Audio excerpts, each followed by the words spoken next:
If everyone's on board, thank you all for joining. Real quick, we'll start this off with just thanking our sponsors who have now become partners. So as you see, Mako, Middleton, Hayward, SCP, Loop Lock, and there's several others who've now become a little bit more involved with Metro and partnering with us in presenting a new format of design awards. So if everyone's not aware of it, you can check that out on Metro and see how the design awards will be working this year with our partners. And I think it'll be pretty exciting with some new opportunities and some new ways to show off your work and some new technologies that our partners are offering. There we go, we're getting moved back and forth. So you see some information coming up on the screen if we'll just follow along with that so we can have the presentation work out. Certainly this is not a large group, so we want to keep it a bit informal and certainly welcome everyone to ask questions. That's the point of this, so you can get some information and get a lot of good feedback. Leading this presentation and this educational part of our seminar is Bob Hessels from RDH Design Group. Bob and I have been working together about 20 years, and graciously he became part of Metro. He's now on the board in addition to being part of the Landscape Architecture Association. He's decided to really give something back to the Pool Association and our board. So what we talked about and what we've now put forward is he's going to make a presentation of understanding. We all know, or we should know, how to build a pool, what we need to do. But unfortunately, the Uniform Building Code of New Jersey and surrounding states is anything but uniform. So Bob's going to give us sort of a lead-in as to some steps that are really necessary to take. A lot of people are under the impression that asking for forgiveness instead of permission is the way to go, but that, that's changing nowadays, and it's not so easy to get forgiveness when you don't ask for permission. So it's really important to follow the right steps before the job, during the project, and the biggest thing, which I think you'll see is a problem probably for all of us, is that whether we're getting into a project after it's finished and we're a service company or not necessarily builders or in any capacity working with clientele, that permits are not closed, inspections weren't performed, and things are left uncompleted. So the important part of installing swimming pools and undertaking these entire backyard projects is to know how to start, work through them, and then complete them. So we're leaving our clients with a finished project and not a problem down the road when they're selling the house that there's open permits and then a mess. So Bob Hessels will take over from here, and he's available certainly one-on-one. We do a lot of work together and some consulting work and some other sorts of things. So even if it's just some questions you're interested in, Bob will certainly answer. And it's a ton of information and can save a lot of time from learning the hard way. All you, Bob. All right, well, thanks, Isaac. And so, I mean, I see everybody's muted. If you want to ask a question at any point, like Isaac said, we can kind of make this informal. You can just unmute and, just say you have a question. Bob, just stop me at any point, because I'll go right through what I put together. Like Isaac said, we're going to talk about. I might as well kind of jump into. I'll share my screen. I put a PowerPoint together. So bear with me as to using a PowerPoint since it's been a while. And I will share that. And so basically, obviously, this is the title of the program, talking about the permit process, talking about it from the beginning to end, and a lot of items that come up into the middle. I put some cartoons and had a little fun with this, so I hope you enjoy it. So some of us remember the good old days are long gone. Here's Fred, built himself a pool. Even he needed an inspector, but basically back in the day, you could do things like trading zoning numbers if you had some coverage issues and, this and that, some setbacks. I've been in this for 30 years. So my experience, I started with pencil and T-square, and now everything's on CAD. The precision is there. It's a little crazy. So, and they've added every 6 months. There's new ordinances that are added, such as, back in the day, slopes and engineering was not a huge part of the process in terms of the focus in building a pool, or say you wanted a patio. Impervious coverage was a very loose item. The major part of permits consisted of the construction itself. Your electrical, your plumbing, not even fire, just construction. Nowadays, building a pool is, just like I say to clients in the design thing, it's you're in essence like it's building a house. And I've even come across for the first time in Summit, they had actually asked Summit, New Jersey, that is, they actually asked us to fill out a mechanical permit for the gas piping connections. So they've even added an AC aspect to the permit process. So that was a new one for me. So that again shows you the changes and shows you what's going on. So with that said, now you're at permits, inspections, licenses, codes. Who requires a license? What are the specific codes? I think a lot of people in this group, the inspection part and the actual construction, they're more comfortable with. The permits is where it gets really loose. So my overview, and one of the key things that Isaac had brought up, and one of the key points that I want to focus on is feasibility, and a big thing that's become part of this permit process is feasibility studies, to actually know what you can build. So your client calls you up and tells you, they want to build 1,000-square-foot pool, and they want a pool house, and they want this and they want that, and it's great, and here's your budget, let's go, and you got to kind of put the brakes on, and then make sure that you're able to do to do what you want to do. Then you take it obviously to concepts and putting some pricing together. I touched base real quick.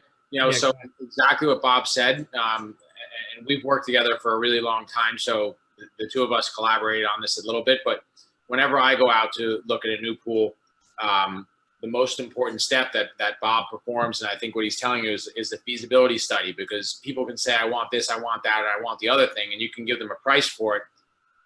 And designers draw all sorts of things. Whether or not it can be done is a whole different story.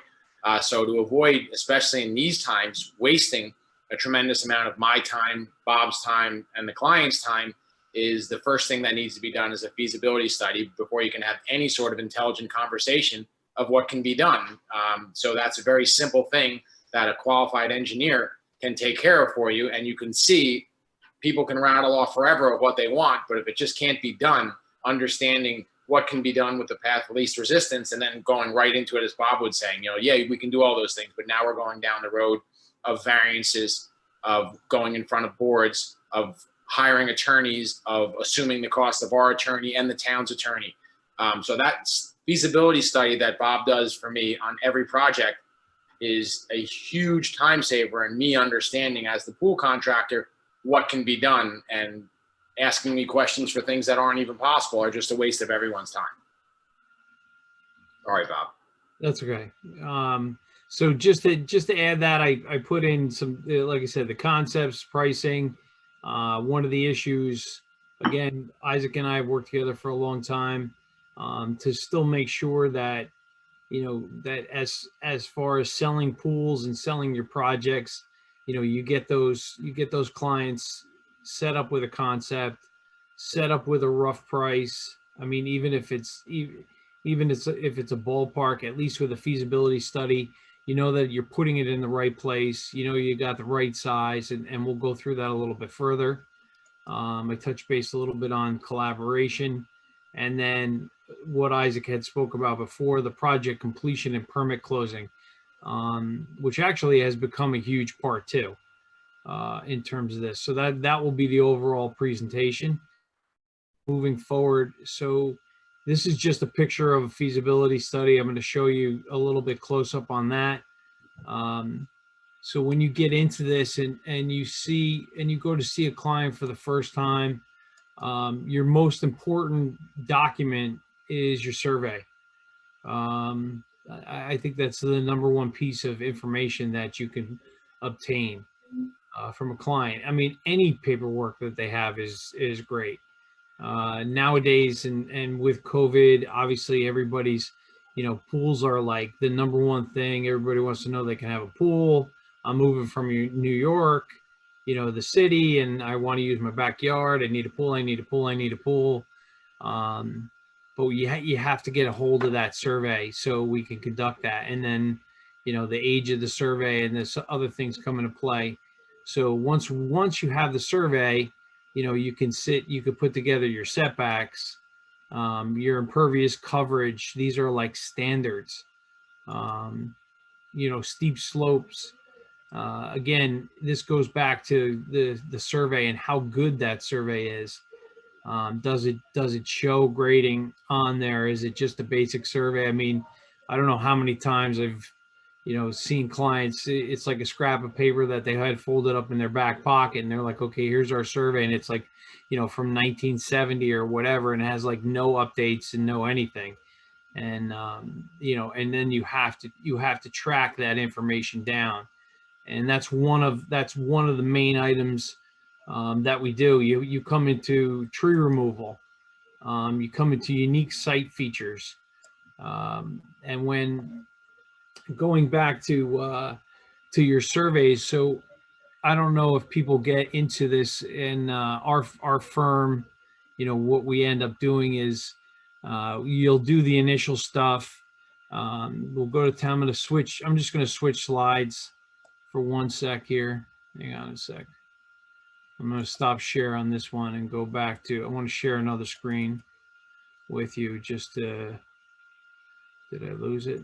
No, that's not it. Sorry. Bear with me on my Zoom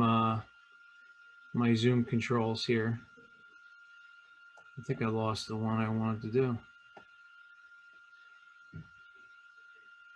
I'll find it in 1 second. If you can, that's the overall presentation. Here's some funny permit stuff, which we don't need that. So save. Sorry. All right, just hang on. Let me find the. Let me just find this one thing that I would really like to share with you.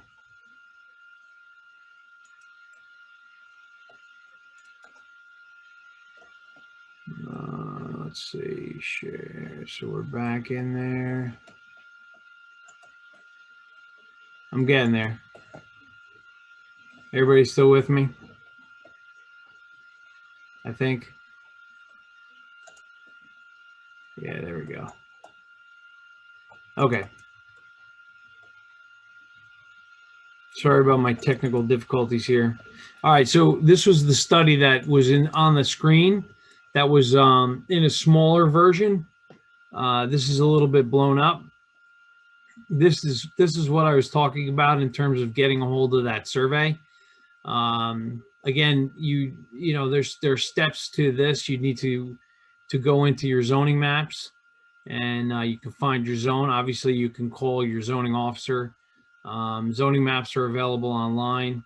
We could figure out the zone. This particular survey had topographical to it, which was great. You can see here your setbacks to the lot. So what we you put your setbacks in, you put your distances off your house, all the regulations, and then we do what's called, what we basically call the box. So this is where you'd be available to put your pool in terms of locations. And then from there, then we put, lot size, max impervious coverage, your existing coverage, and then your remaining developable area. So you have your lot, what you have left to work with. So now you can tell your client, we have 1,200 square feet to work with, and this is what we can design, including the pool, including patios, including those features, and then take it from there. So, but along with these studies, we do further, you do a little bit of further digging. So you run into problems, and I'm sure people have run into these, and maybe these are, some areas that get you a little more in depth. As engineers and planners and landscape architects, I don't know how many people know, obviously you can make OPRA requests, which are Open Public Records Act. So what I like to do is, if I have a lot and it says, for example, there's no coverage remaining, and we've come across this a lot of times, so you have, you have all this and you want to build a pool, you want it, whatever the improvement is, in this case, obviously the pool area, and there's nothing left. So you can, you can do these requests, and you can find files in the past, that will show if a property has obtained variances. It will also show, if the survey doesn't, get into some heavier stuff such as wetlands, which is, that's a hot topic. Floodplains, since FEMA has now, after the hurricanes, they have changed all that stuff. Those are a little bit deeper. I'm not going to really get into that as much, but I'm going to stick with the zoning side of it. Just for example, today I had a project, was crunching some numbers, and you're looking at it and you're like, oh, they're like 1% off. It's like, what do I have to shave in order to get the pool in? How can we make this work? I filled out the request form. Now they're all online, and you get your answers back pretty quick. They usually have 7 days. That was the old style. Now you can get some quick answers back, and I got the fact that, property, they had obtained a variance in the past, for a detached garage, and that zone in particular allowed 30% coverage, but they had gotten a variance, with the added garage, put them at like 32.14, and then the town was generous and they made it 33%. So that was like that added information that you needed to know, that now they were already they were conforming with the lot, and being able to build the pool. In this particular case, you had space to do it, because there's some towns that don't count water. We all know that everybody's regulations are different. Every town has something different, like whether they count a patio and certain percentages, whether they count the deck at all, or 50% credit, whether they count the water surface. I find that most towns, and I don't know what other people in offices do and how they handle. I was briefly talking to Kara prior to the meeting, and she got thrown into these zoning studies and permits, right into the fire, and you learn on the fly. But over time, you be able to get all this information together. And like I said, a really good resource is the OPRA request. Obviously your zoning officer, but a lot of times they get aggravated. They don't want you to ask them. They don't want to be bothered. Your engineer, or whatever, or they don't get back to you, especially, in the times of what's going on. We had another project in undercovering wetland situation. Project was like completely finished lawn, no wetland shown on the map, just a drain. Isaac will, he'll love this one, because he was right in the middle of this. And at 1 minute, the project was removed, and they had wetlands, and they were done, and then they were going. And a couple hours later, talking to the township engineer, and what was developed in the site, with a letter, just an environmental letter stating that the area was, was a minor transition. It wasn't a major. The engineer worked with us and allowed us to put the pool into a quote unquote transition area. So those are some of the aspects of as consultants, to help you obtain these permits. Does anybody have any questions on that area in particular? Or are we good to go? I guess we're good to go. So moving forward, so now once you have your feasibility study and you have that information, you can really, I think it really sets you apart, instead of just you signing a contract and saying, okay, yeah, the client comes to you and they say, oh, I want a 700 square foot pool, put it here. You're talking sun angles, this, that, the other thing. And, and the next thing you know, you have a contract signed and the engineer turns around and tells you, it can't fit. We don't have the room. And you got to go back to your client and tell them they need a variance. I think, huge separation from the majority of companies to be able to talk about that study. So what I'm showing here in the next slide is once you have that information, you can take that information and then you can put concept.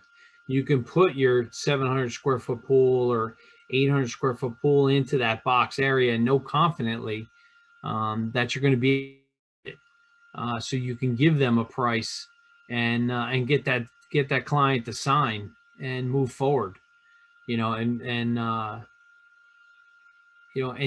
have that as your potential, a potential job on your board ready to go. So then going into basically what I'm calling collaboration. So I'm going to touch base a little bit on, some of the facets that happen. So once you have your contract, you obviously, you need some engineering. Some companies don't get into that. I know with like, if you're doing a liner pool, you worry about the liner pool part. But another, recommendation that you can work with your clients on is the engineering aspect, which gets into your grading plans, your topos, and dealing with that, all your construction plans. I think with the construction plans, I'm probably talking more in line with the gunite pools, more custom pools. I think, and correct me if I'm wrong, my specialty kind of lies within these plans, but I know like with a liner pool per se, that with the company that you buy it, they'll give you a document for your permits, stamped, ready, sealed, to hand into the town. And then obviously surveying. So if we find, like I said before, with the surveying part of it, if that survey is inaccurate, that needs to be updated, needs to be upgraded. You're going to need to get your topos together and get those pieces. And then the permitting part of it, something that we work closely with Isaac on, is my company, I think, differentiates a little bit. And we handle all the permit stuff. We handle filling out all the paperwork, coordinate with the client, along with Isaac. We put all that stuff together. That all goes into the town. Everything's submitted, and we carry that through. So, for example, we came across two different things with the permits. I'm just getting into them. Sorry. Like for example, somebody had started a project and a zoning issue popped up. And we do the communication with the zoning officer to make sure that, anything that's updated. So, so at the end of the project, you're not trying to get a final inspection and the pool's in the wrong place, or something went too big. You went over lot coverage. I think communication within the building department is another giant piece of the puzzle. of along with the studies, the feasibility studies, and closing out the permits. Also, I think you need to mention what's pretty important is knowing what to say and knowing what not to say. And it's not telling a lie or trying to pull wool over someone's eyes. There's just understanding how to present your project and the scope of the project and the things you need to ascertain to complete it versus presenting a tremendous amount of information that's going to raise 1,000 more questions. One of the things I'm referring to, and again, is a project we just recently worked on, where there was another engineer involved, and there was some things on the property that were before the surveys we had, the information the town was aware of. And this is a project Bob mentioned. All of a sudden, our project came to a full screaming halt that we were in wetlands, and now the whole project was just done. Until, so we went from having a very large project with a pool, a patio, a fire pit, all sorts of other things, to no project whatsoever, to then going back to getting a letter which said, oh, it's all good again, and now we can complete this project because someone needed to mention information that was really not pertinent and had no bearing on the project other than to cause confusion to the town. So understanding how to take the information you have and present it clearly and concisely so the town can interpret it is really important, not to create problems that didn't exist. Yeah, to sort of tie into that. I mean, again, the communication part is tremendous. Like if you run into an issue or you need to make an alteration, the updates, and like Isaac said, like having the proper communication. Obviously as an engineer and planner myself, I have a little bit of advantage to be able to call them up and say we're working in Chatham, for example, and talking to somebody that I've worked with for a lot of years, and we're just say we're going to alter XYZ, we're going to move dry well tanks, or a perk test information needed to be tweaked a little bit, as long as they're kept up to date and abreast of situations, it avoids a lot of problems down the road. I mean, that's my feeling, and I've seen that over the years. Instead of like kind of just plowing through it and then trying to like go back and fix it later. So I mean, with RDH as a consultant doing these items and handling all these different permits and watching things come through, and as notices come through, answering these with different letters, making alterations, you as a contractor would, you'd have more time with your client. You could be fine tuning your contract because now you have concepts to work with that are much tighter. You could be choosing materials. You could be obtaining new clients. You don't have to be tied down into trying to chase down an engineer, say, or trying to chase down a surveyor, or trying to chase or chase down your electrical contractor, just to sign his permits. And then tying into that, once we get into one of the biggest, along with the feasibility, that's your most important start, and then the most important, obviously, is the end of this thing. I think the majority of everybody here listening, and I'm giving, most contractors are fine with building the project and getting their inspections. You get your final inspections for your entire project. You got your, you get your final electrical, you get your final plumbing, you get your final, your final on the pool, and you get your, maybe a fencing inspection by the zoning officer, something like that. And then you're like, okay, I'm all done, it's finished. And then you can move forward. But what happens is, a lot of times with these permits now, you had removed trees, and you posted bonds, you posted escrows for, say, your drywall tanks. or I should say your clients have posted them. And all those pieces are still sitting there. So you've gotten your final inspection, you moved on to your next project, and and then you're going to the next thing, and especially now because you're like cranking things out. So this is another big piece that's starting to occur, and I put on here like an engineering certification letter. So, for example, a lot of engineering departments now are requiring, and they have been requiring that these their end gets tied up. So it's almost like a separate permit in itself.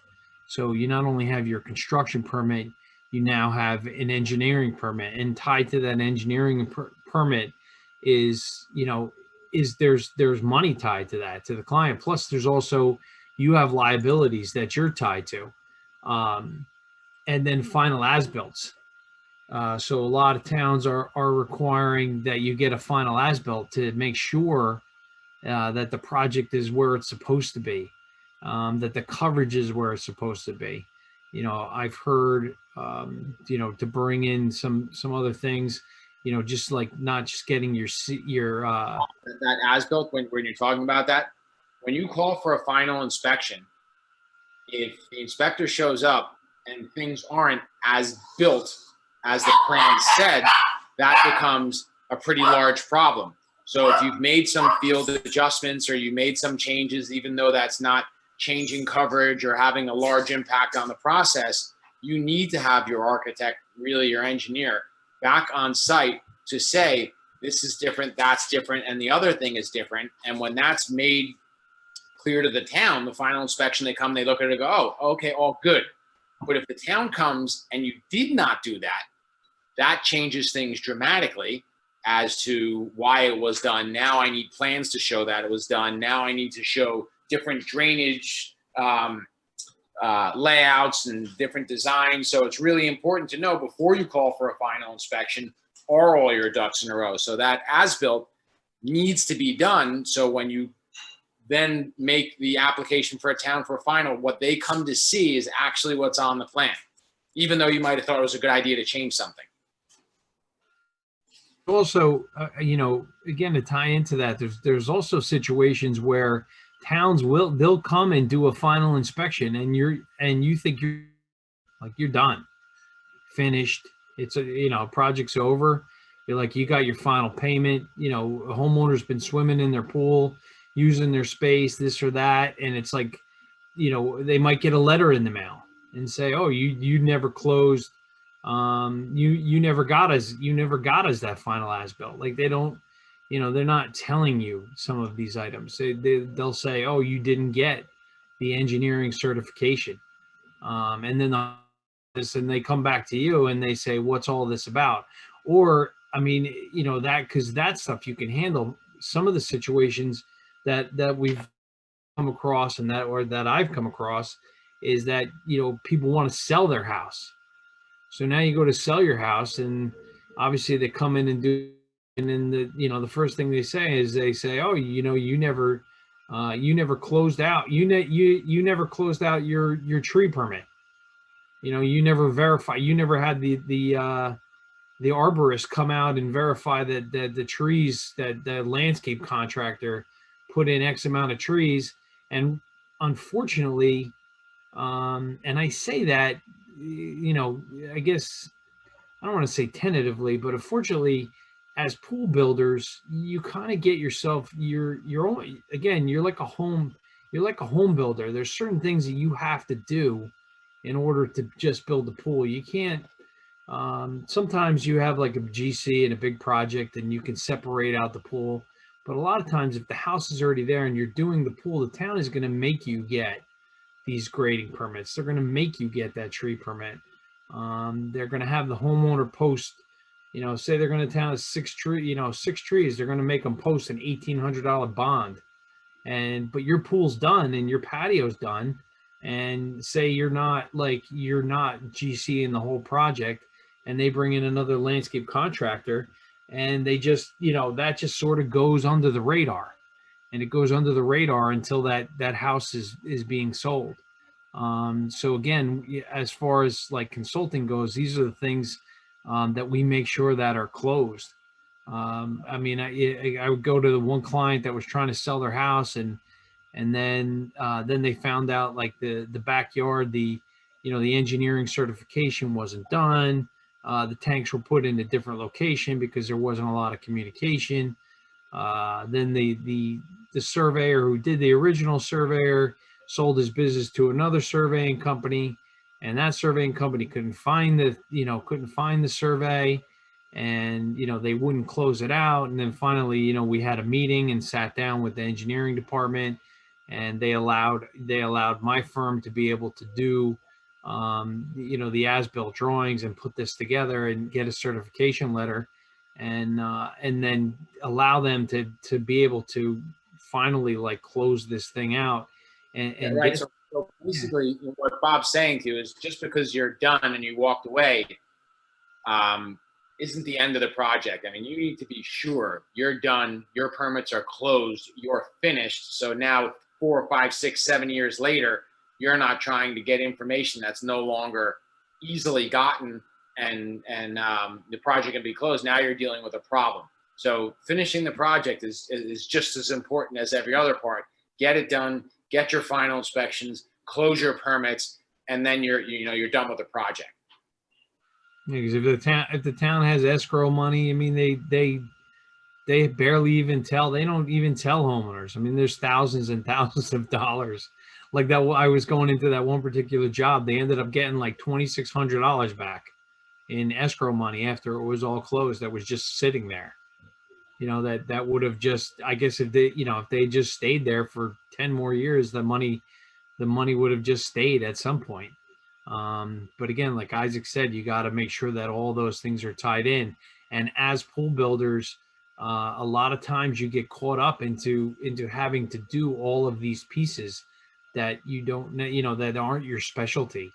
Um, you want to build your pool, maybe some of you do patios and things like that, but then you get caught into these other items. So with that being said, man, there's escrow monies was my last thing. And so I put in this little thing. So here's your final pool. They can finally close. This guy did a little pool, it's 100 feet deep, a little fun with a diving board.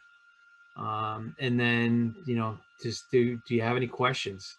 I know I kind of threw out a lot of information, and there's still a lot more in terms of state items and things like that. But overall, is there anybody out there that's got any questions for me, or any other words of advice or thoughts that they want to add into this process?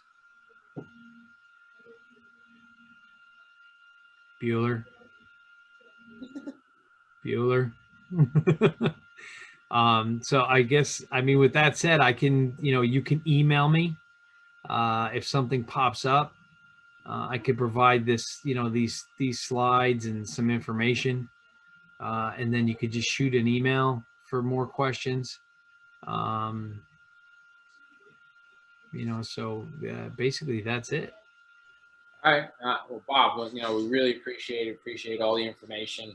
Kind of what I mentioned early on is what we're trying at Metro really to provide information and education based on feedback that we get from everyone in our organization. So anyone who wants to volunteer some time, it doesn't need to be a huge commitment. You don't need to spend 20 hours a week or take on something that's going to interfere with your work. What we try to make pretty clear to everyone, whether we're trying to get input from distribution, from manufacturing, from service companies, from Bob, which I think was valuable information, is design, architecture, engineering, is something. Any little bit of information and feedback can help us as a whole. So certainly feel free to get in touch. If you do have questions, we're not here to compete with each other, and we're not going to tell you this or we're not going to tell you that. We're trying to bring the industry up as a whole, so we're not getting into projects and dealing with a million problems going forward. So again, thank you very much, and we look forward to getting some more great presentations and some more educational information across the board. And certainly check out the design awards. I think it's going to be pretty cool. There's a lot of incentives from our partners to show off our work. And stay tuned. There's some good changes coming in Atlantic City that should make for a nice presentation. Thank you. Thank you both for setting this up. Welcome. Thank you, Bob. Have a great night, everyone. All right. Take care. Take care.